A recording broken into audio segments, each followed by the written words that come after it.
Green, I'll call the April 11th, 2023 Lake Mills Public Works Board meeting to order. Misty, can you take the roll call, please? Mr. Picard? Here. Mr. Temperley? Here. Ms. Curler? Here. Mr. Polachek? Here. Mr. Beagle? Ms. Schmager? Here. Thank you. Up next are the correction and approval of the minutes of March 14th, 2023. I'll entertain a motion to approve the minutes. I move approval for the minutes of March 14th, 2023. Is there a second? Greg? Second. All right, Greg seconded it. Any motions to amend it? All right, I think since everyone here was at the last meeting, we'll just do a voice vote. So all in favor of approving the minutes, say aye. Aye. Any nays? All right, the minutes are approved. Questions and public comment. There's nobody here, and I don't think anybody is online. So we'll move on to the director's report. Thank you. All right, just a couple of items here. Hopefully you all got a copy of the sanitary survey from the DNR regarding our water system. So I want to go through this in just a little bit of detail, not a great amount, but just to touch on a few things. First thing I want to mention is that we did talk with the DNR in conjunction with this about PFAS.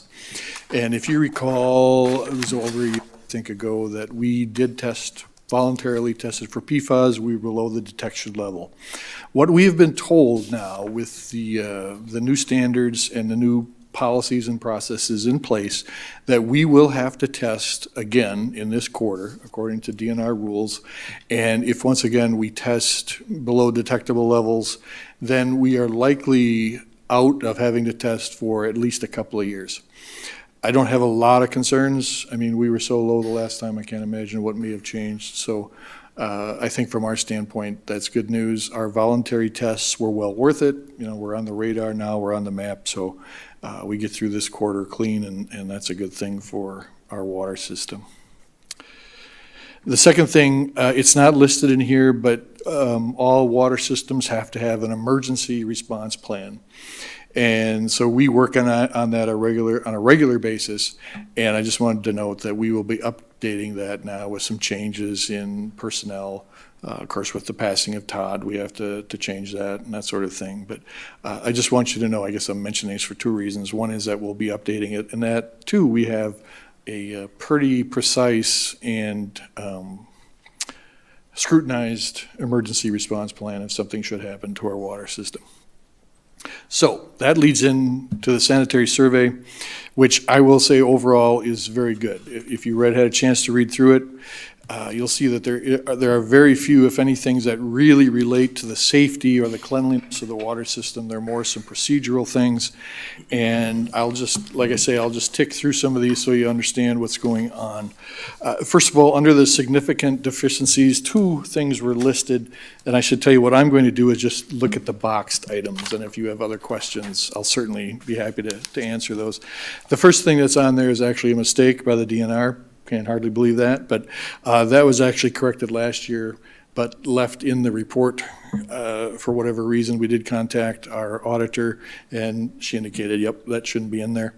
The second significant deficiency is that we did not have a paper map of our system.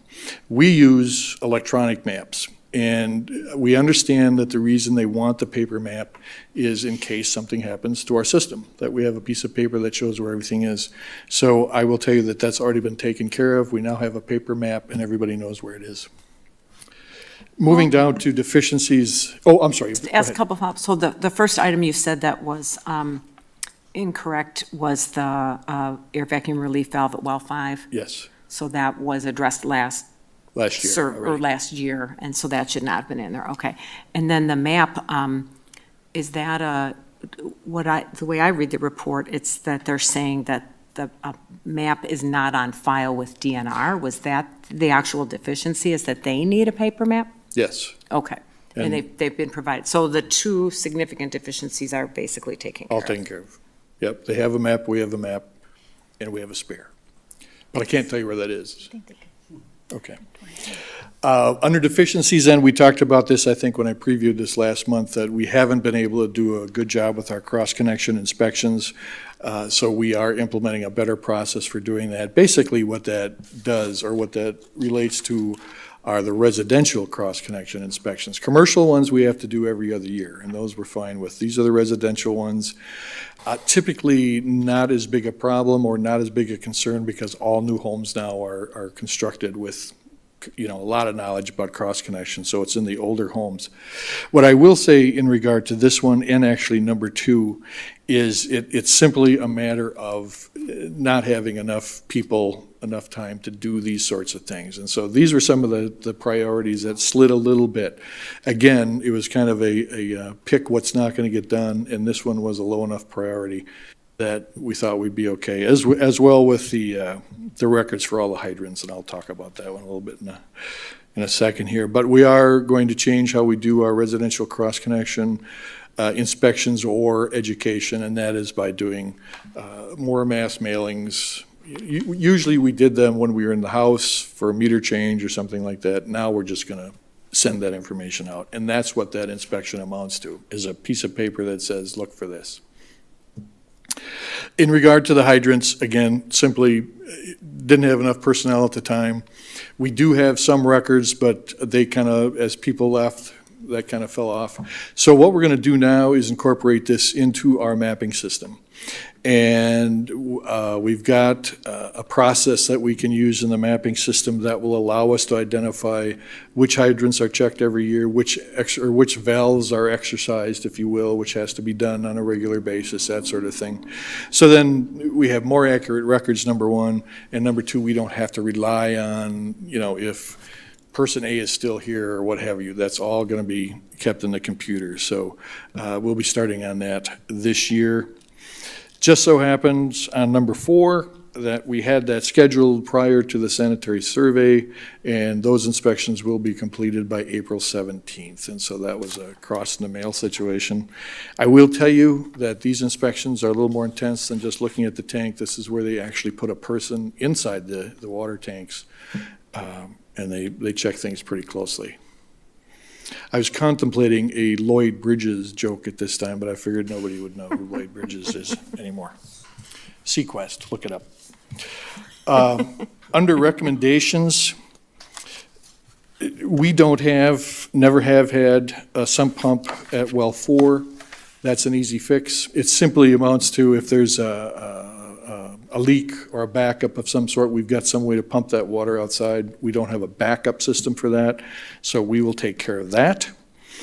Number 2 has to do with the fact that we just changed our phosphate chemical makeup, and I think, if you recall, we went through a lengthy test, almost a 1.5-year test, to see what level of chemical we should be putting into our water to protect the pipes from having lead leach into them. It's orthophosphates, if you remember that conversation. And so the DNR told us at that time, after the test, that they wanted a certain level of orthophosphates in the water. That change went into effect last September. And so we are now in the process of balancing that between what we put in, what comes out at the end of the system, and then actually what goes into the wastewater treatment plant. So we're still in the balancing phase of that, and that's what this refers to. And so we will simply keep doing that until everything balances out the way the DNR likes it. Go ahead, I'm sorry. Question on that. Does a DNR or does the city have a lower and upper limit on this target value, or is it just a target value at this point in time?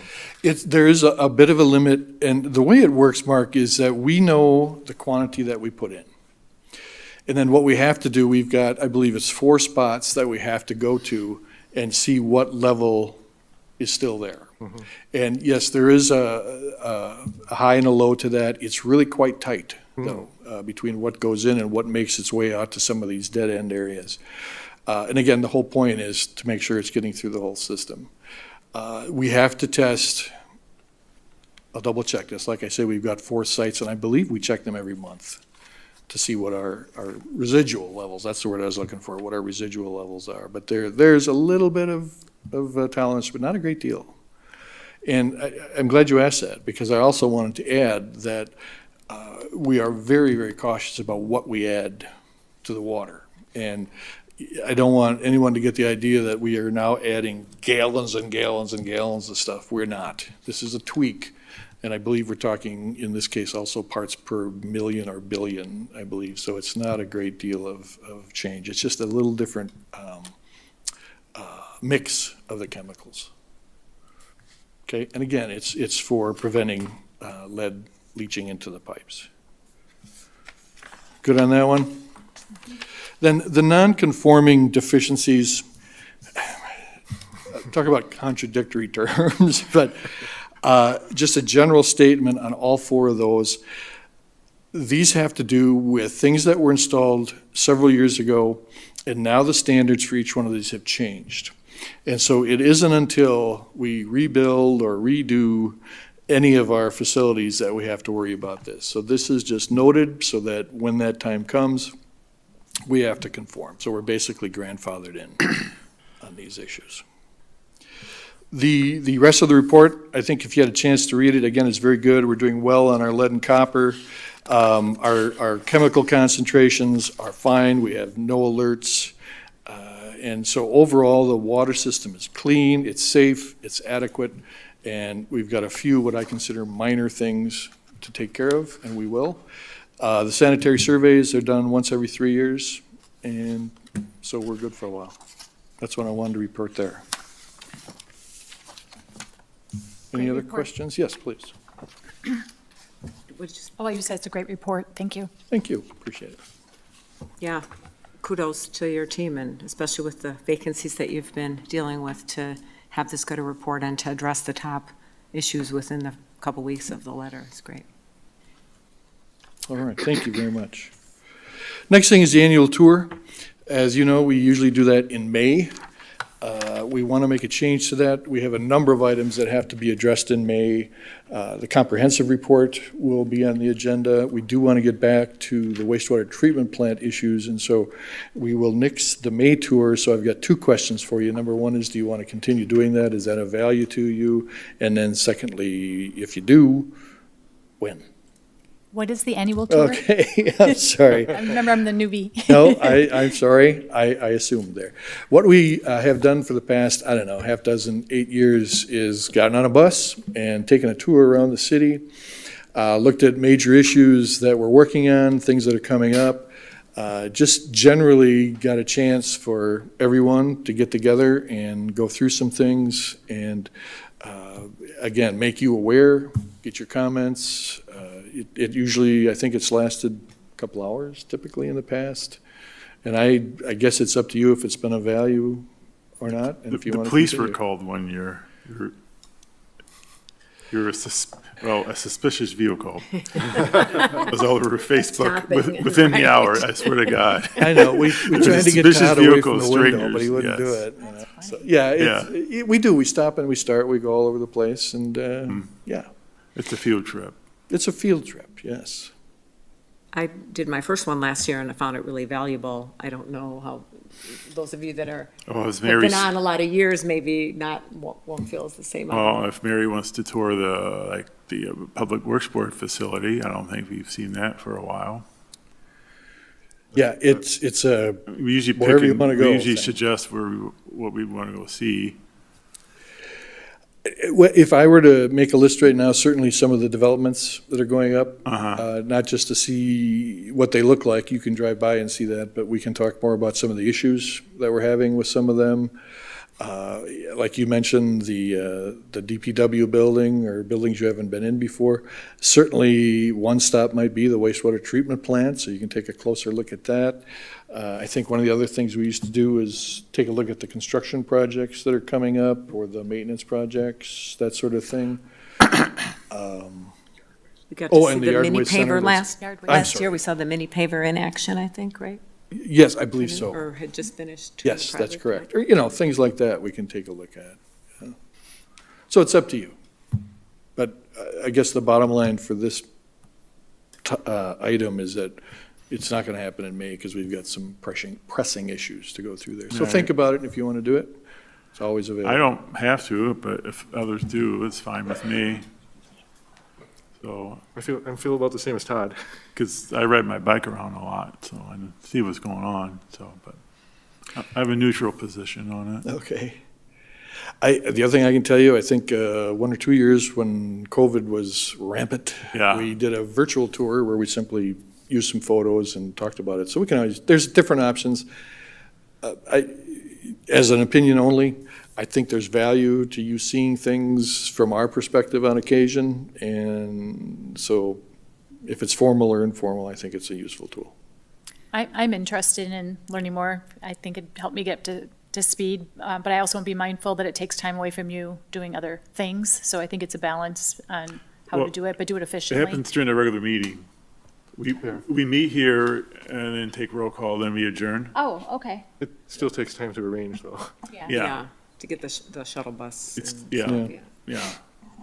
We could bike. It's- it's- I have a Paul electric- I have doesn't an look really e-bike. excited about that idea. It's like anything Golf else, cart. you know, cost benefit. I believe there's a benefit to it. The cost is pretty limited, really. But again, there's other ways to do it, so think about it and just let We us just know put it on the agenda next month. Yeah. and Yeah. Can ask again. whatever works. Any thoughts, Greg? I'm neutral. I'll Yeah. do it. Okay. Were you on last year? Were you on it last year? I'm trying to remember. No, okay. All right, last item is wastewater treatment plant. Just a very quick update. We're still working on the anti-degradation, that's a big word, information. We want to put that together. And then Strand has also been working on the rate impact study so that we can take a look at some scenarios in regard to cost to build versus how we might implement rate adjustments. Excuse me. So we will have that ready for next month, and I guess that's the update, that we will kind of restart that discussion with that information. Anti-degradation has to do with the Crawfish River limits. Right, it has to do with the strength of the effluent that will be allowed to discharge to the Crawfish River. Okay. And we'll get you much more information because Strand has developed more, and that'll be a big part of our discussion and decision. Are we having another joint closed session on location? Because I thought we were gonna do that in January. Yeah, we were, and then it got kicked back because of the anti-dig stuff. And so my suggestion would be that we get you guys back up to date next month and then start talking about the siting meeting again. All right. Is that fair? Yeah, the anti-degradation, if the effluent requirements become even more restrictive, it informs the possible siting of a plant. So we had decided to wait until we had more clarity on what we were actually going to have to treat, what level we were going to have to treat this effluent to in order to be compliant. And so that could affect the site selection? Yeah, if you have to treat it to a stricter standard, then the amount of space you have to work with comes into All right, play. okay. Is there, what's our timeline from DNR in terms of meeting new standards, particularly the phosphorus? That was one of the drivers for constructing a new plant. So I'm kind of unclear about when do we have to have new standards met? Sure. We originally would have had to have something virtually or pretty much in place by 2025. We did ask for a MDV, a modification to that. Discharge variance, okay. Right, and that allows us a few more years to get things together. And then the DNR will grant, I believe, up to two of those. I think it's 2 of 5 years. 2 of 5 years. With the understanding that you can't just idle, that they grant that for the purpose of making sure you're still making progress with the understanding you may not be able to get to where you have to get in that time frame. So that's a long way of saying we really should be shooting for 2025. We've got a little bit of time. Missing a few months right now is probably a lot better than missing a few months in a year, if you follow what I mean there. And the work that, I follow you, and I'm thinking too that the work that we're waiting on from DNR on anti-deg and the rate study shows that we're, we're continuing to work toward meeting those, so it's not like we're not doing anything. That's correct. Okay. And it also helps us make sure what we plan to do is what's needed. Is, right. Yeah, the change in the effluent levels could possibly change the design of the plant, which we'd rather know now than when it's half built. Yeah, So, but it's like a moving target. Keep saying they keep I think changing we've used the things. phrase goalpost. Yeah, moving goalpost. That's hard to hit too. Yeah. So, yeah, that's why we want to have this stuff lined up as well as we can. And it also speaks to, really doing this as quickly as we can so that we're ahead of the move. I mean, it's a roll of the dice. It's a moving target, and you don't quite exactly know when to shoot, but I would think that sooner is better in this case, because we know limits are going to get more and more stringent. That's all there is to it. So, go ahead. I think it also speaks to how quickly the environment can change as far as the regulatory environment, and that that when you are contemplating an investment in a capital project such as this, you have to acknowledge that you may need to do another one someday sooner than we would like in order to meet state standards. And so you have to factor that in, that we're not just building to meet the current regulations, but those can change at really any time, and there's very little the city can do other than, ask for an extension on coming into a compliance, but eventually we have to comply with the state requirements and federal requirements that come into play for us. So it's a dynamic situation, and one, the trend is towards more restrictive requirements, not towards more lax requirements. And so you have to make sure that what you build is able to be expanded or adapted so that you can meet future requirements as well. It seems like the PFAS has been very, fluctuating a lot in the last couple of years in terms of whether there's likely to be some standards soon or not. So, and that's a real wild card because there's so many substances. I guess just a final update for me is my last report to the city council. We did submit for congressionally directed spending to Senator Baldwin's office for federal assistance in construction of this plant. And so we will see if that's successful. Senator Baldwin has included hundreds of millions of dollars in congressionally directed spending before, has successfully gotten that included in the federal budget. And so we thought it was worth the ask. That is all I have. Thank you. Okay, yeah. So, can I go back to the drinking water? Sure. So, I wondered, is there a communication that goes out that gets posted on our city website or something that summarizes our water quality? There is. Now, it's not necessarily based on this survey.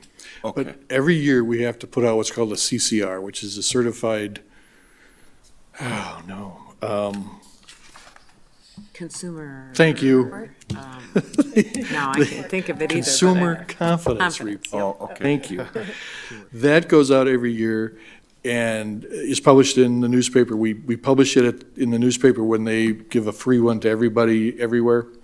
And that will go over what the chemical breakdowns are, any contaminants, any violations, any issues we have. So that does go out once a year. Okay, so that's going to have the updated PFAS information? Yeah, it did last year. Yeah, Yes, that's so I'm what sure it will. Yeah, okay. Yeah. So I wondered is that going to come back out again this year, or? June, the last week of June is when we put Yeah, that that's out. what I thought, summertime. Yeah, okay. Thanks. All right, is that it? All right, we'll move on to agenda item number 6, discussion decision on sidewalk policy. Okay, so there are a number of documents included in your packet here. The first of which is the 2005 sidewalk plan, which you've all seen before. And then there's a short memo included for me that details some of the public benefits associated with sidewalks. General, so they're not specific to any one area, but general from Federal Highway Administration, AARP, and other sources of general benefits of sidewalks being installed. There is a list of existing sidewalk gaps included. There is a project list from the TAP grant and the CIP that shows which of those projects include sidewalks and where. The TAP grant cover page is included, which it's a little tough to see. It's not as big as we'd like, but it does show you where those projects are being installed as part of the TAP grant, which, if you're not familiar, the TAP grant is a 80% federally funded project for the installation of sidewalks.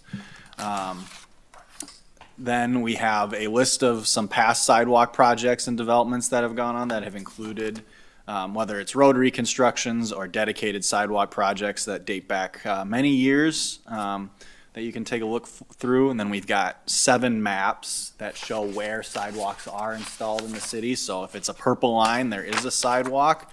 So that can also show you where gaps are, or if the sidewalk is not shown, that's where the gaps are. A summary of the document research that went into it. It's not a comprehensive view of every policy that touches sidewalks, but it's a number of them and shows that sidewalks in some way, shape, or form have been a policy priority of the city for over 30 years. First one we have for you in chronological order is a resolution from 1991. Then we go into some traffic studies that were done in the mid-1990s by the elementary school that drove that drove much of the sidewalk policy that you see starting coming out of the city around that time. Some ordinances from the late 1990s.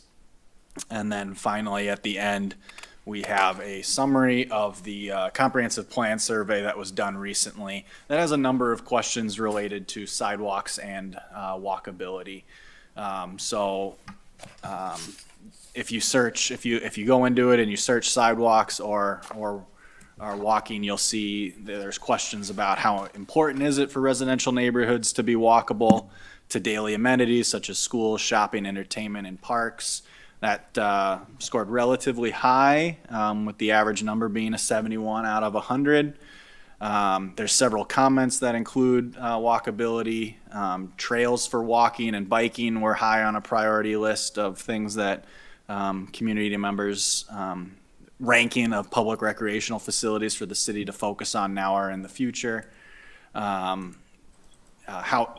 easy is it to walk around the city of Lake Mills on 1 to 5? You had an average of 4.11, however, which is a good score there. But if you go into rating the quality of the sidewalk system, we do pretty well there at 3.55 average 1 to 5, where 5 is great. And then question 32 is how accessible is the city of Lake Mills for all sidewalk users? Not quite as good of a response there, where the average number was a 38 out of 100. So that's just a few of them that pop up. Walkability was high on the rankings of what's important to downtown Lake Mills. And then if you read through it, you'll see a number of comments that comment one way or the other on sidewalks.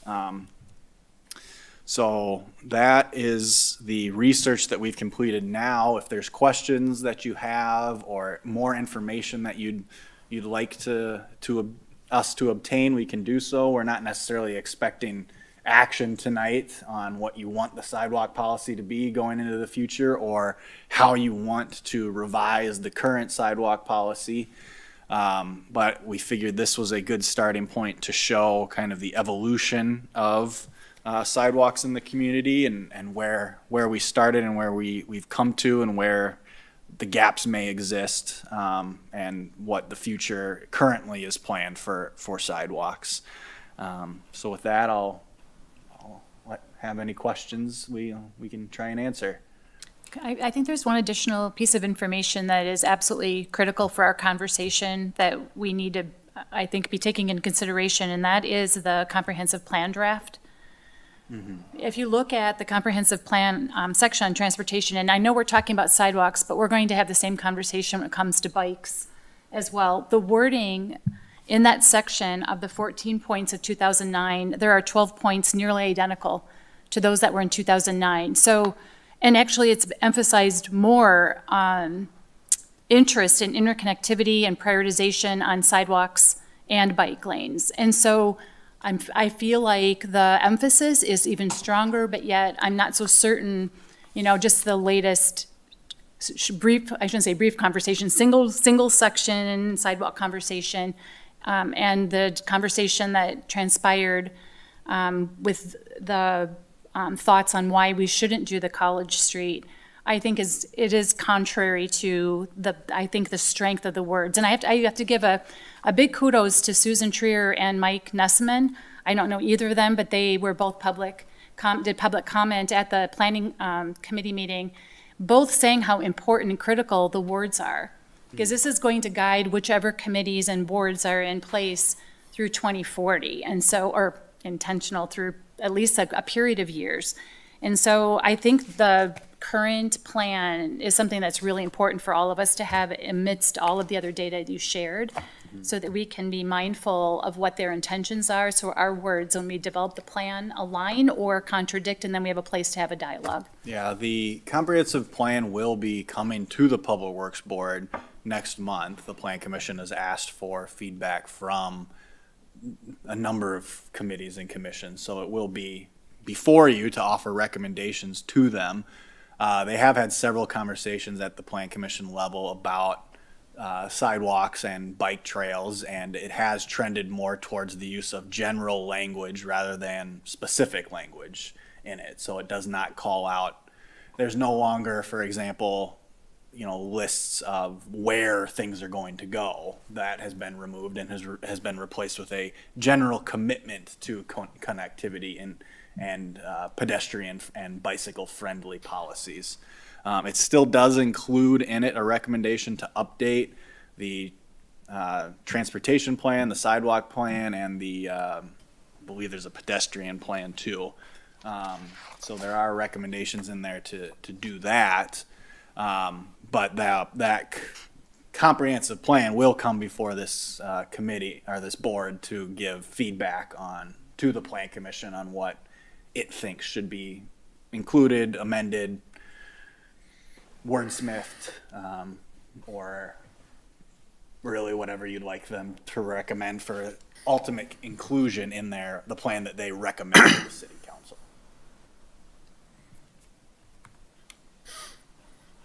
Well, I was on the council in 2006 when they passed a comprehensive plan. That was forced on the state. And to this date, when I asked our state assembly and state senator why we still have it, they don't even know. And I objected to having a plan that forces future council and board members to automatically do things or have staff.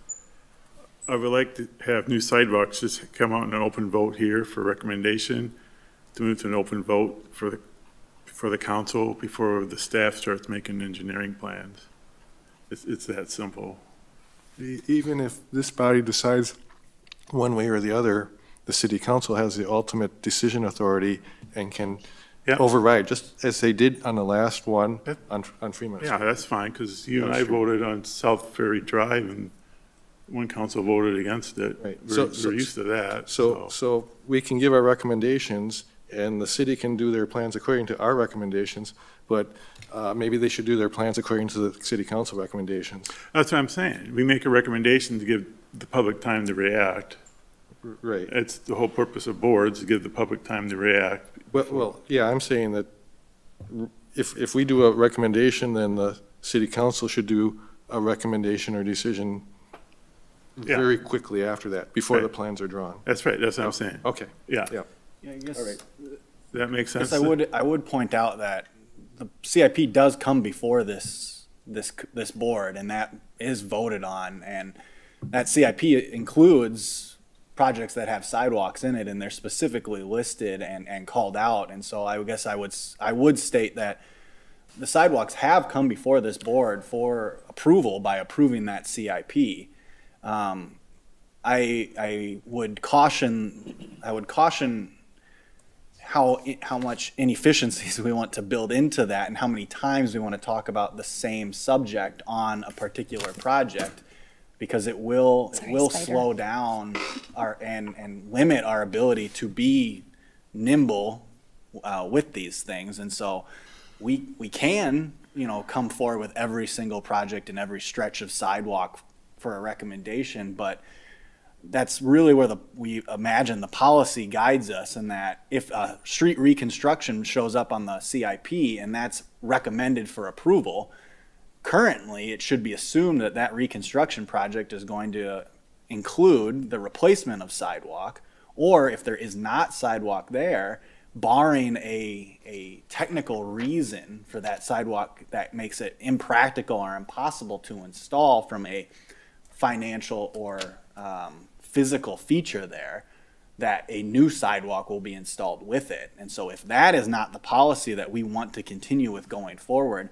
I think that's where we should focus our attention, because we can, if that's not the policy, it won't show up in the design.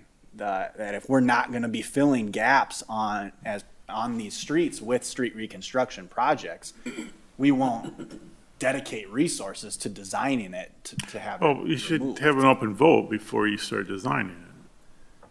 Well, I mean, For every For project? every project? if it doesn't have That's sidewalks, useful. Yeah, to me, that's the whole purpose of having a policy, is that then you don't have to have yeah, I- that discussion every time a new section of sidewalk is being proposed, because there's that general policy direction that's set.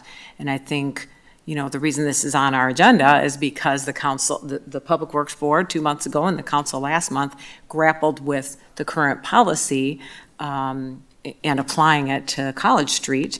And so the council said, well, let's take a fresh look at this. If the council is gonna not, gonna choose to stray from the policy, which is, I think is what was done for College Street, then maybe we need to look at the policy and either update it or affirm that, yes, this is what we want, or, come up with something different. So my sense is that we've got a little bit of time, because we don't have any new construction. Our next CIP is what, in the fall? Where we would actually be seeing Yeah, plans. I don't think next CIP includes any new sidewalk installation. Yeah, okay. Filling gaps or whatever. Correct. So I don't actually, think- then the that road is- project next year is, Dwayne, can you help me? Milton Street. Milton Street, which does not include installation of new sidewalk.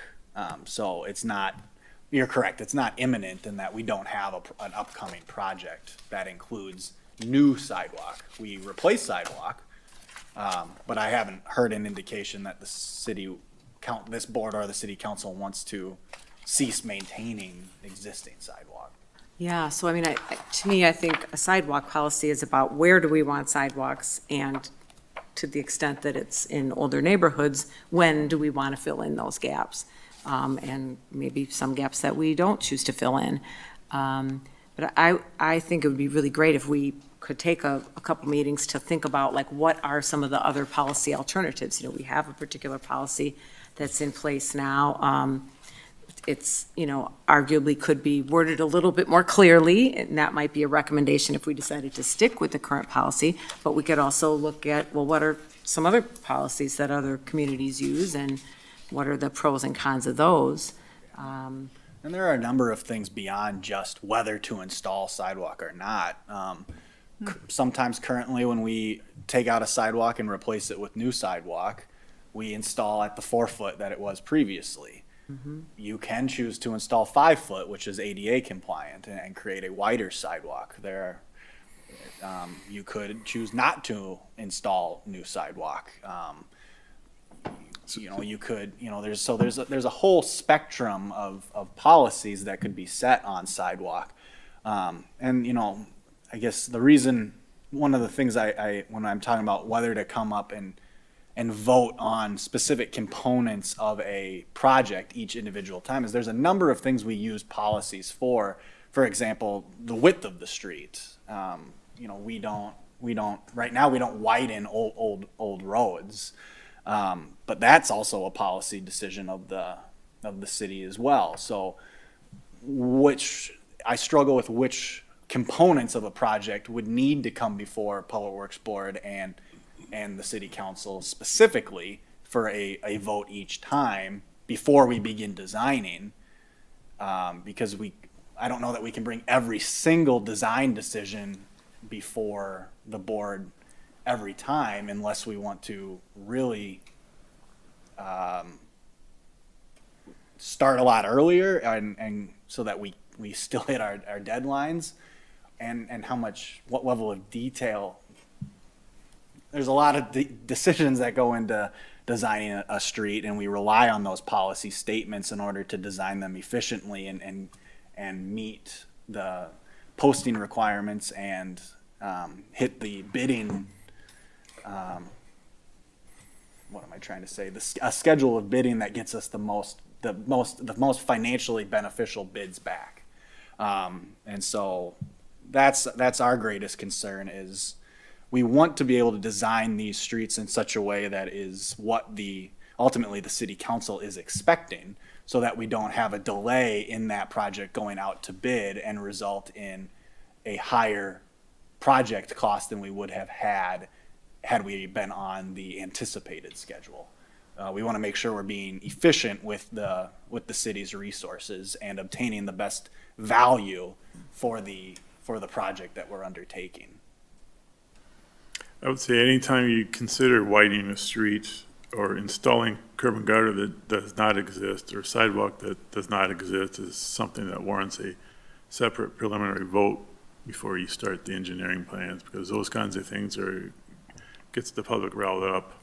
And, they change the landscape of their street and they just want to have public input on changing the landscape of their street. A vote at this level does not notify residents. What really triggers a thing is when the notices go out, somebody talks to them, or they get something in the mail, and they say, "Oh my goodness, the city wants to put sidewalks here. I don't like that." And then they come and talk, and they come here, or they come to the city council, and then people listen to that and maybe are convinced that the current policy should be tweaked for this person. So if you want to avoid that, you need to involve those people as soon as possible. Yeah, I think our communication efforts can improve. The things we've talked about internally that I've talked to staff about, my vision going forward is we typically start design. A design is included in the CIP a year before anything's going to happen. So we include engineering. You might see surveyors out there. You might see people doing some preliminary work out there in preparation for that project being included in the CIP to be completed in the following budget year. And so what I'd like to start doing is once that piece of it, the preliminary engineering preparation has been started, that we send out a notice to the residents on that street saying, you're going to start seeing whoever has that contract, you're going to start seeing some surveying work. Here's what the project is anticipated to entail. You're going to see people on your street surveying, doing work. And this is scheduled for, 2025, that this project will occur to hopefully lessen, the surprise that something is coming up, because we know that not everyone is watching the meetings, not everyone gets the newspaper that sees the publication of the capital improvement plan, and that not everyone is looking at the capital improvement plan documents that are approved as a part of the budget process, or are coming to the public hearings for those. So we're trying to find a way to meet people where they're at more effectively, and be more proactive with it. And I think one step is a letter once the preliminary engineering has been approved for a project the year prior to it actually starting. So they're not just getting notified that this project is starting this summer, that there's a little bit more time before that and what is included in that.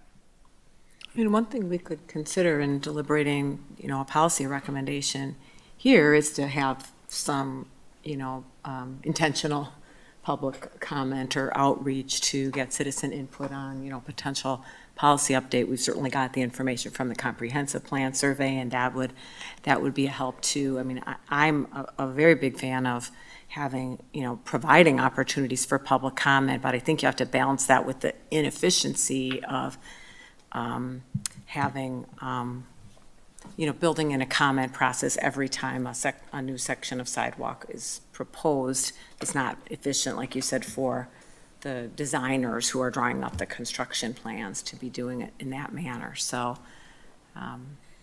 I don't know, just balancing that, how people are impacted, but coming up with a sort of a standard operating procedure for the staff to be able to rely on, I think seems to be valuable to me.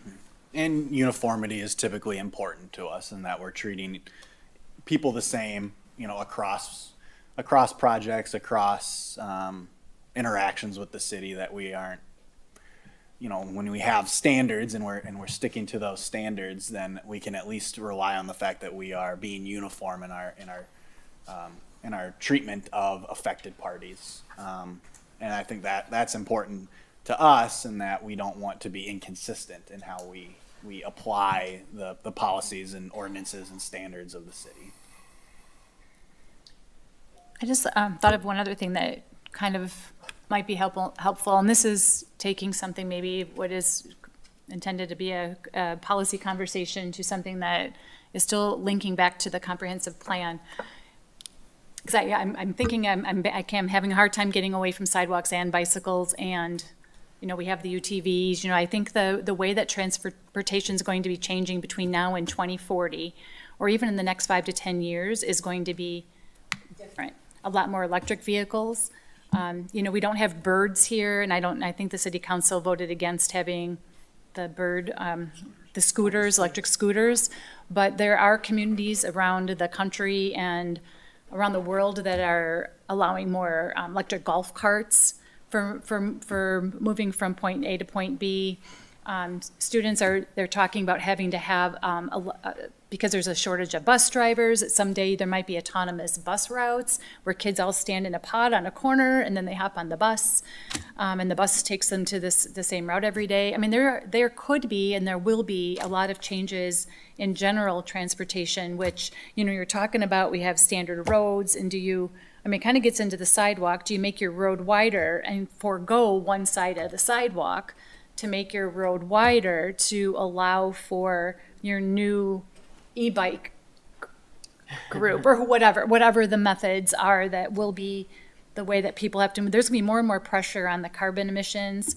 There's an epidemic on obesity, mental health challenges. I mean, there are a lot of studies that are showing that things we're on the cusp of figuring out what is going to have to change to address some of these core problems. And so I know we're talking about the policy and whether we're continuing or not, doing contiguous sidewalks and whether they're going to be 4 and 5 feet. But if there's anything in your space that you have that talks about trends influencing the dynamics around transportation, sidewalks included, because I was very intrigued. I did my homework because I needed to brush up on what has happened, and thank you for all the homework. But words like the multi-use paths and the words, I was just reading a lot of them that we had back in the 2009 plan, and we still have them today. I'm not sure what that means, and where are they? Like, we haven't done anything since 2009, or I don't know what it means. Like, where are these paths, and how are they connecting the parks, and are we going to connect in the parks? Because we've been talking about them since 2009. And so I think anything having to do with trends that could influence might be helpful for us to be then thinking, maybe we don't need to be connecting the sidewalks anymore. And actually, when we do the road construction, we should be you got me thinking, not that let's do this, but take out a road, plant trees, or take out the sidewalk, plant trees, or take out the sidewalk and make the road wider, because we have other things that will be running in that space. And so trends might be helpful. Now, how that sits with us, it actually goes along with the city council and the strategic thinking there, but it also goes along with the comprehensive plan. So I'm not sure how that conversation's facilitated, but I think that would be interesting for us to be thinking about. If you touch that street now and we don't touch it for another 20 years, we're kind of locking in with today. And so, oh boy, it'd be interesting to think about and maybe there are options in the policy. Yeah. Option 1, 2, and 3. And in this scenario, or the city council then gets the proposed option based on the assumptions at the time. Like, we have a series of assumptions. We assume this is going to be coming forward, so we would do option 1 or option 2. I don't know, I'm just thinking how to ensure that we're enabling ourselves for whatever those trends are that are coming. Yeah, so I guess to define one question you had, a multi-use path is typically going to be 10 feet wide, able to accommodate Bikes and bikes walkers. as well as bikers, joggers, walkers. It's different than a sidewalk in that it's continual. It doesn't have the, what do you call them? The cuts in the Yep. pavement. So they're typically more conducive to those types of things. Dwayne can probably speak to some projects we've done that have included them. So we have done some things, but perhaps we can be a bit better about advertising them. Yeah, but I'm not in my neighborhood. And I know they exist, but but they're in the plan, and so how that fits into how people transport from point A to point B with whatever vehicles are going to be used. I mean, I can imagine kids having different, like, not my children because they're in their 30s, but like my grandchildren having different ways of having to get where they're going, and we're making decisions today that will enable them or not enable them to be flexible in using things in the future. So it gets back to whether it's a wider sidewalk or or we take away sidewalks and make the road wider. I don't know. It's just kind of thinking about what any trends are that might be helpful for us to be thinking about as we're creating whatever policy it is for sidewalks and or bikes eventually, because I know that's coming on an agenda, I'm sure soon. Interject one more time. Sorry, Dwayne. There are some trends, right? The trend is towards a narrower street than we've seen perhaps 20 years ago, and that is largely driven by the fact that wider streets tend to increase traffic speeds, and that lends itself to unsafer conditions. That is the logic behind narrower streets, in that when you have a street with lanes of traffic, you have maybe parking on one side, maybe both sides, you have sidewalks with terrace trees. It narrows your visual, it serves to narrow the visual access you have on that, and makes it appear, even though you have adequate space, that you don't have just wide open pavement in front of you that lends itself to faster speeds. You tend to, the wider the road, the faster you go. So that would probably be, if you were to ask, communities, that's probably the trend you've seen over the last 20 years is not widening streets and removing sidewalks, but narrowing streets and having sidewalks for safety reasons. So that'll answer one question. I'll let Dwayne touch now on some multi-use paths and progress we've made in connecting parks and installing not just walkable paths, but the multi-use. Thanks, Drake. We did anticipate this question to some degree because we did add to each of the maps where appropriate. You'll see a green area that says mixed-use paths for this very purpose, especially in the industrial park, Arbor Creek, the Drumlin Trail. What's another one that's not shown on a map because it really didn't have any other sidewalk is the path that's extended to St. Paul's to the south off of the Drumlin Trail. So if you see on the maps, there's some green areas. It's not necessarily a sidewalk, but it is a mixed-use 10-foot path that Drake explained earlier. So I hope that helps to kind of show that there is some interconnection that you are mentioning. And we tried to show in some areas there isn't a sidewalk in the industrial park, but there is already a mixed-use path. Does that help? And we have talked too about what opportunities exist to take greater advantage of the glacial drumline and where installation of multi-use paths and we it was brought up several months ago, but we're still thinking about what bike routes look like in the city and where bicycle infrastructure is warranted. Now in the comprehensive plan process, if you watch that meeting, that's where they took out some of the more specific language and made it more general, not saying like this is where we anticipate this going, but we would like to explore opportunities for achieving this goal. And so I do think they are connected, that sidewalks and bicycle infrastructure and what we call alternative transportation, it is all interconnected, and how aggressively do we want to pursue that connectivity, and what form do we want to pursue it. is all questions that we have to come to a conclusion on. Because there's lots of different options that we can do. Well, the problem is, a large part of the city is 150 years old, and they never planned on that. And if you try to squeeze stuff like that in existing neighborhoods and take out parking or widen the street, because a lot of houses are built so close to the sidewalk that some people get riled up. Because it does, I mean, they take away parking, that does affect property values.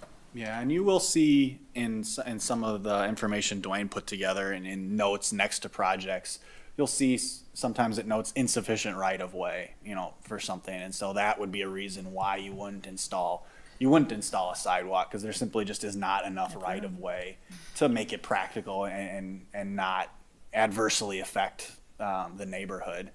So we do evaluate how much right of way we have in an area and whether it's going to be impractical to install it. So there are, I'm sure, situations in the city where there just simply is not enough right of way to install without narrowing the road to an unacceptable amount or taking away parking that the city has determined is beneficial to have there. So you can see in some of the projects that has been considered in the past that insufficient right of way is a reason not to install additional infrastructure under past practice. So, Most of the houses in areas that are 100 to 150 years old in the city actually do have sidewalks already. Yeah. It's the areas that were built in the 50s or late 60s. 40s, 50s, 60s that don't have the sidewalk.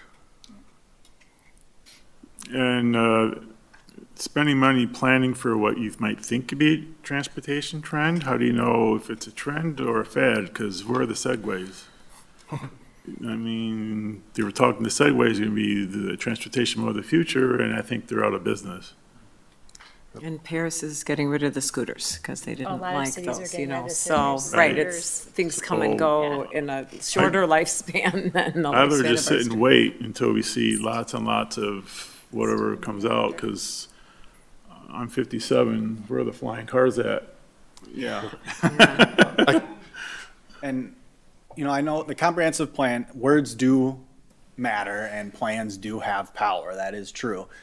We do have the ability to amend those plans after their initial adoption. So I don't want anyone to think that it's a forever thing. If something in that comprehensive plan ends up not standing the test of time or no longer jives with the current policymakers' objectives and goals, you can amend and adapt there. And I do think we want to remain nimble and able to change direction as conditions change, or as the public's desires for things change, or the policymakers' desires for things change. So, we understand that whatever policies we come up with today, they may not be forever, but they inform us in how we do things currently, and a little bit how we plan for the future, with the understanding that these things can change and do change. So I know we only do a full comprehensive plan update every so many years, but the city council can amend that document or request that the plan, go through an amendment process. And at times we have to, for things that are actually required under the comprehensive plan. Typically with land uses, it has to jive with that. So if something comes forward that is desirable, you amend the comprehensive plan to allow for that type of land use. So these policies can change, and they should be living documents that get updated.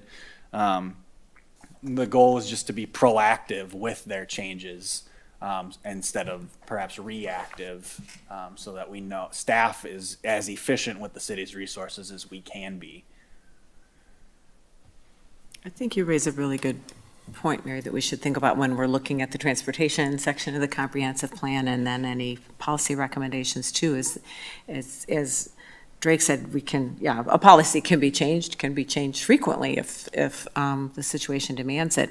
But once you construct something, that costs a lot of money to put it in, and it's going to cost a lot of money to change it. So we want to have good policies that make sense, that hopefully will stand, the test of some amount of time. Yeah, We're obviously, talking about if investing that kind of We keep up money. with road maintenance. The goal is not to touch the road as far as a reconstruction for 50 to 60 years.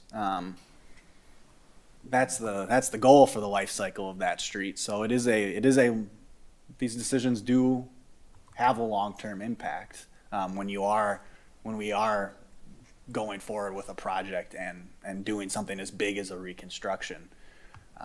And so if, for example, if you don't put in a sidewalk on a street, there likely won't be one. We have the TAP grant, which is an outside funding that kind of makes it more practical to do so. But sidewalk projects on their own can be disruptive and expensive when compared to doing a sidewalk as part of a road reconstruction, which is why that's typical across cities. Is if you're going to install a new sidewalk, it happens when the road is reconstructed and you've already mobilized for a larger project to get those economies of scale there. So I think whether you're deciding to put a sidewalk in or not is usually a 50-year decision. What about special assessment? We had a policy in that. Why wasn't that applied to College Street? And are we going to apply it in the future? Because I thought there was a written policy in the 50s, it was shown to me when I got on the council, that we special assess when we widen streets, add new curb and gutter. You have to prove that your street was originally built to city standards. So we applied that towards some of the inherited township streets. So. Yeah, I asked that question when I started as well, as to why we didn't initiate that process for this. And there's a corner credit that the city gives Right. for corner properties, and then the remainder, the amount of sidewalk that was being installed, the cost, the entire sidewalk that was removed from the project amounted to $7,000, estimated $7,000 to $8,000, and I was under the impression that it was just considered de minimis to go through the entire special assessment process, because the corner credit would have cut down even more of that from what could have been special assessed, and that the amount remaining was just so low that the special assessment wasn't pursued. In the scope of the entire project. So it is still city policy to special assess for the installation of sidewalks. So if a sidewalk, unless that policy is changed in the future, if there was a sidewalk project, there would be a special assessment there, while also considering the corner credit and things of that nature. Well, in that case, you need to do that before the CIP, right? Before you start planning. Because people can challenge special assessments and go to county court, You right? have to do it before you bid. Right. So in that way, you do have to have a vote, right? The council has to vote. You see what I'm saying? If you have The only issue I have with what you're saying is the timing. So CIP and design starts a year prior to bidding Right. processes. Yes, if it's established that special assessment is appropriate for the installation of new sidewalk under policy, then yes, you have to go through the special assessment process, which requires notice and a hearing. a public We hearing. have to design it before we Correct. can special assess. So because it's like that- cart before horse. Yes, it has to happen. When is the question Oh. I think you're raising. we have to know what the cost is to give them a resolution of a preliminary estimate on that special assessment. And then that notice gets sent out to them saying, this is the estimate for what you're gonna have to Okay. pay. Here's when the special assessment hearing will be for you to offer an objection to it.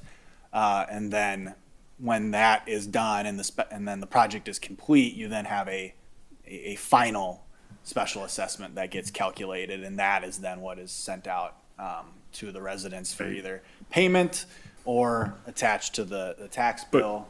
Is it like the zoning board of appeals where they can appeal it and go to county court? They can object it at the special assessment hearing. They can object to it. That's ever happened, but But it people just- doesn't, it's not that you don't appeal it to circuit court, that the city council has final say on granting any exceptions, and acquiescing to any objections that are made in it. Oh, I thought they could challenge it even further. I think that the city council decision can actually be appealed to a higher power, subject to that objection. I believe that is accurate. Yeah.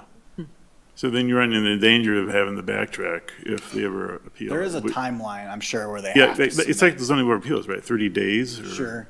Right. That wouldn't surprise me, that you have to exert your rights within a certain amount of time. No one's ever done it. Mm-hmm. We told people they could, but they just don't. But, I'm sure there's cost of it involved as well. well, yeah, a lawyer's fee is spending $1,000 on a lawyer fee to fight $1,000. Not fee. Yeah. I'm So, wondering. yeah, I guess in that sense, there would be that opportunity to object to the sidewalk then, but it would still occur after the design phase, Right. because otherwise we wouldn't know how much we're charging for that project. It's a risk, but no one's ever challenged it in court. I don't, like Mark said, I don't think they ever will unless it's really, really big project. They have a lot of street frontage or something. And they have to think that they'll win, which is not by any means certain. Yeah. I wonder, given that it sounds like this board's going to be looking at the comprehensive plan, transportation section next meeting, and there definitely does seem to be a little bit of overlap between sidewalks and bikes and, all sort of fitting under that umbrella. I wonder if it would make sense to continue talking about this. Well, I don't know what's the best approach, if it's, to table this until after we talk about the transportation chapter on the comp plan, or We don't- just to continue having it on the agenda. Yeah, I wouldn't We formally don't have a table it. motion. Okay. Sorry, Todd. Oh, yeah, there's no prepared motion anyway, so it just keeps coming back Just until keep bringing it somebody back here to makes a specific motion. Future meeting. Yeah.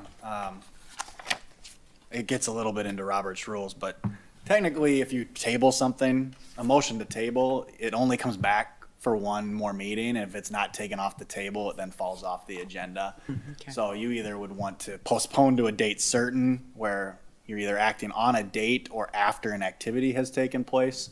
It's a minor distinction, but if you don't take action, it can just come back, and you don't need to make a motion to postpone or table or anything. It'll just continue to be on the agenda.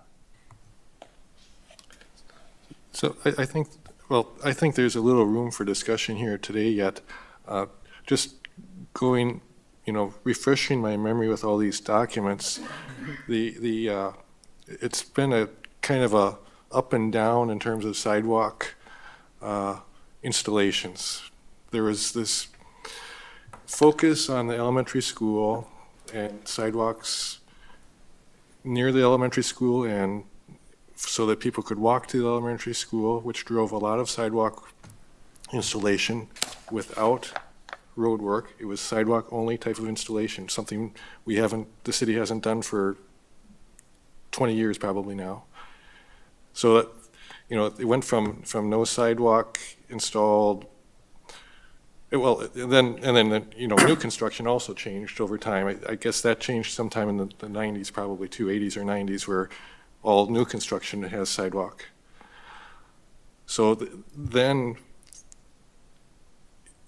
it changed to only when there's a street reconstruction done is sidewalks considered to be installed. We had a map of red, yellow, and green, yeah. know. We drew the line underneath the red saying, from here on, wait for new construction. Well, we had a plan, there was a plan to do all the sidewalks in the entire city within 5 years or 7 years, and then it Yeah. got pushed back to 10 years and 12 years, and then it got pushed back to only for new construction, or only street rebuilds. And that's where we are today. And I don't think that was ever necessarily written as a policy. There may be city council resolutions, there maybe isn't, I don't know. But that's the way And I don't think it was a Public Works Board's decision to do with street rebuild only. I think that was a city council decision. No, I remember we presented that. We presented it as an option. The council did vote on that. Only for street rebuilds after the streets marked in red was, they had South Ferry Drive as red and Grove Street as red. I can't remember else, but then we had like in yellow, then I know the council said, okay, going forward, wait for a street rebuild because it's cheaper. And there was a prioritization of related to schools and major thoroughfares. And one of my frustrations was some of the major thoroughfares didn't have construction, so they never got done, which is not happening until this TAP grant is getting some of those done now. But, you know, as an example of a sidewalk that was not put in without street reconstruction was the one along the high school. Is one that, you know, obviously it's by a school. It connects other areas, Grove Street and East Lake Park Place. Those are sidewalks that were installed without reconstruction. Specifically to serve the schools? And in general to connect Because they were areas. close. Connect They were very neighborhoods. close. So here we are currently at a situation where even, you know, this recent street rebuild where a section of sidewalk is missing between 2 points and didn't get installed. There was obviously some concerns for whatever reason. Frequently it's when somebody makes an objection, people listen, people don't like to say no, whatever. So getting those people that might object to come forward as soon as possible in the process will simplify the process of redoing things. Yeah, I'm in agreement with that.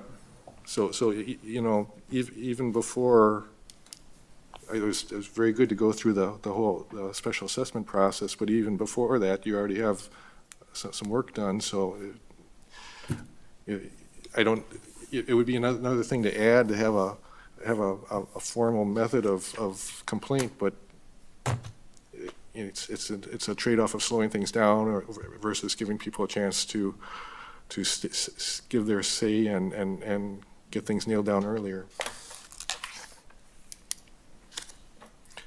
So one of the things that has been discussed in the past is things like cul-de-sacs and dead ends. Some of those have actually been added as specific sidewalk projects in the past. An example is Birch Court, which is right next to the elementary school. There's not been appetite to do a lot of that much in the recent past. What's the board's feeling on things like cul-de-sacs and dead ends? Interestingly, it's required for developers to put them in. If there's a street reconstruction on a cul-de-sac, should it be required to add them if they aren't there? It's an interesting question. Well, that's why you should do 'Cause- case by case, yeah. Well, or do you know, the goal is to put in general rules. Obviously, higher traffic, more connectivity is a higher priority, but a cul-de-sac is low traffic. So the argument for sidewalks becomes weaker, and yet it's required for developers. It's not an option for developers, it's required. Is it required for developers because those dead-end roads will not always be dead-end roads? And ultimately, Even like in- the next even lot in- might be Don't know. developed. and- Cul-de-sacs are Even in designed to be dead. cul-de-sacs, there are sidewalks on the stem and the bulb. And so you will see, if you looked at other communities, you would see some that install sidewalks only on the stem, some that install sidewalks on the stem and the bulb, and some that don't install sidewalks on cul-de-sacs because of the low traffic volume.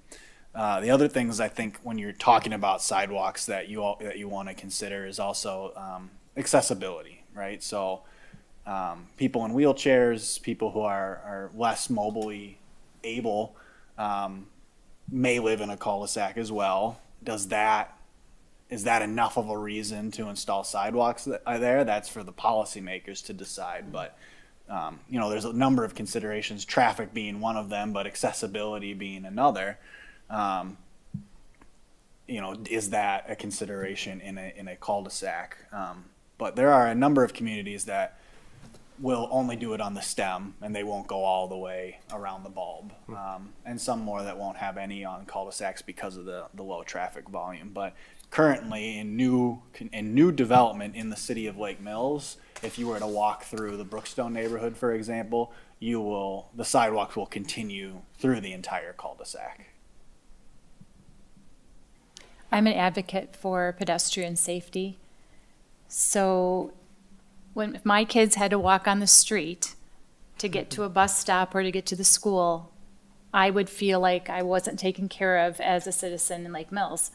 And I still stand behind that on the College Street. There's a church, it's busy, kids could be walking just right on the school street. I mean, I feel, and I understand that I don't understand the criteria by which, this is why when we make our policy, it's really important, the criteria that the council members and our members here will be really good for our discussion. What were the criteria that really, really rose to the top for you to say a sidewalk isn't deserved for the citizens there? And so I think that will be important for policy, for us to really understand what it is and what it is not. Because I like your question about the cul-de-sac. Is it or is it not? Well, I feel that the bulb can get you to if you have like one house you need to get on the sidewalk, but it's a safety issue whether there are 6 cars or there are 200 cars. It's a safety protocol for me. And so I'm an advocate for having all sidewalks, and you can cross, I understand you can cross, but that child's got to cross twice on that College Street to get back over to the school side. And that's 2 times more than I would desire if it was my child. And so just thinking through that lens, or someone in a wheelchair now has to go across and around up the hill. It's just, I'm an advocate for safety. And in particular, in this case, when the percent dollars for the project was small. And so the timeliness of this was very important. And now we've made this decision that there won't be one there ever. In my lifetime. My lifetime. So I'm an advocate for sidewalks, period, and in a meaningful way where they don't all have to be 5 or 8 feet or 10 feet wide, multi-use, but for transportation from point A to point B. And I feel it's really well desired. I'm just an advocate, even if it was a cul-de-sac. So that's where I stand. So the criteria to me are what I listened to the city council video several times trying to tease out what were the criteria, and then reflecting back on our conversation, what were the criteria that drove us to a different decision? That's purposeful and meaningful today, because that criteria switched us from the policy. And I'm not going to even call it a policy, the reasoning behind the 2005 program, whether it was noted or not on College Street, it was an intention to connect ones that weren't connected together. So I just really think all of us should go back and listen to all of what we were thinking, or ask ourselves, what were the criteria by which we would make a different decision on any street in these maps? Because I think that, and some of it might be terrain, because that's really, I know that was one that, some of these driveways too steep, or you've got some cliffs of the yard. I mean, there's some certain things I think are really simpler, but I think the more judgmental criteria, I feel we all should be thinking about that as a board, to ask ourselves, what are they specifically, so that we can guide city management, but then we also can tell ourselves a year from now or 2 years from now, we don't like that criteria anymore, it doesn't apply for these reasons. I think it would be interesting to go through some of the criteria that have been decided, or the decisions for no sidewalk that have been done in the past, and Dwayne had them listed on the sheet, a number of not put in, and usually a reason, because it varies. It has varied. Yeah, it can be that if you're not reconstructing a street, for example, sometimes the grade of the roadway is at such a level that ADA requires that sidewalks be no steeper than the grade of the grade of the roadway, and so that can play into it. So there are certain objective criteria that you might fall back on that we can flesh out for the board a little bit as to technical reasons as to why sidewalks were not installed in the past. We can bring back at another meeting, certainly. And then obviously there's some more subjective criteria that policymakers have to grapple with as well, is what do you value? What are you hoping to achieve?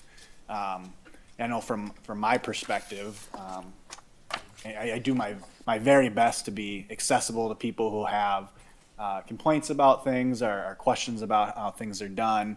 And it's balancing both the needs and desires of the current resident, along with acknowledging that who lives in a certain residence now or on a certain street now may not be the same, 20 years from now, and that the person 20 years from now may have liked something to have been done that was objected to in the past. And so it is a difficult balance to strike, is meeting is being responsive to current residents and property owners, and trying to be accommodating of requests, but also acknowledging that there's a long-term vision as well. And so where do the policymakers come down on that balance? What is most important at this point in time? And that those criteria are important for staff to go through to determine what should be included and what should not be included. Well, every Sunday I go for an hour-long walk in each of the four corners, and there's enough sidewalk to sustain an hour-long walk. And the streets that don't have sidewalks are remote side streets where I have no interest in walking. I'm able to walk to the dollar store downtown, I can walk down to Sandy Beach, I can walk up to Subway. So the only reason you put sidewalks in these remote dead-end side streets is for the benefits of those people who live on those streets. And if they don't want it, then how can you say it's a benefit to them? Because they came out, all the neighborhood people in College Street, which included me, didn't even realize there wasn't a sidewalk because we were used to walking on one side. So if the people in the local neighborhood say we don't need it, then why are we saying you do need it and go ahead and build it in these remote side streets? I think that can be a chicken and egg situation though, because I walk in that neighborhood regularly, and going down to the lake, I always walk on the side across from the street Right. because that's the only, I've learned that that's the only side that has a sidewalk that goes all the way down, and then I cross over when I get to Lake Shore. If there was one on the other side, I probably would use it. So it's, which came first is a little bit of a But chicken and you egg. got Ray and Hub Street on this plan. Have you been to Ray and Hub Street? Mhm. I mean, it's dead end. Right, and I'm curious why those don't have sidewalks. I mean, I don't know what their history is of when they were constructed or if they were part of the Well, town, but I saw that Maybe those were nobody gaps. from Ray and Hub Street needs them, so they're not asking for it. There was something on, I think, your spreadsheet, Dwayne, about West Prospect, which is just down from me, that I think there's a garage in the way of a sidewalk. So, I mean, I think that's a really good suggestion to hear some of the examples of when decisions have been made in this city in the past to not put in a sidewalk and what the reason was. That would really help inform, was it because it wasn't practical, which is our current policy, and what makes something practical or impractical, or was there some other reason? No, the city council sympathized with her. She said as soon as she backed out of the garage, she would be on the sidewalk without any visibility. Okay. But the Public Works Board recommended sidewalks there. Yeah. There's a garage on Margaret's Street the cars park on the It's right up sidewalk. You have to walk around the cars a little bit, so I don't know how long Margaret's been there, but the one side. So there are scenarios where it's not perfect. On East Lake Park Place by the high school, there's no sidewalk on the north side along the fish hatchery.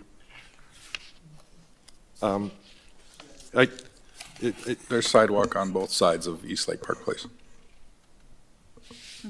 There is? Yeah, you gotta look, one is a big hill. Well, yeah, but on the north side there is? On the north side. And then, on the north side, the south side is the big hill Yeah, Yeah, the south that's- side's a big hill. by the high school. Oh, I pulled it up when it was brought up earlier. I remember not installing sidewalks there. I do recall that the DNR opposed or reject, or I remember that too. opposed the assessment, but I'm looking at an aerial and it is on both sides. Yeah, okay. I walk on the flat side. It's a big hill.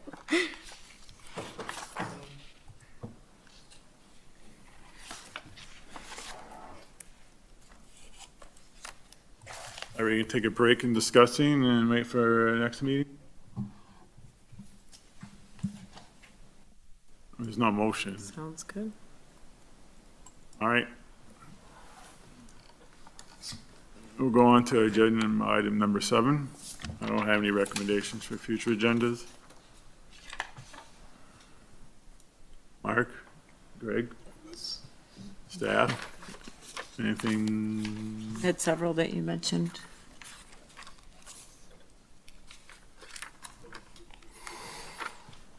Wastewater treatment plant will continue to come up. We have potential bidding of the TAP grant and then the comprehensive plan project. So the TAP grant is a little in flux as to whether it'll be ready to bid or not by next meeting, but it'll be coming forward shortly. Update on the yard waste or discussion, anything on the yard waste Yeah. for next month? We can see what we can get together. We're working on some scenarios and stuff, yeah. I don't know what that meant, but we're not letting that go. Okay. All right, I'll adjourn the meeting then.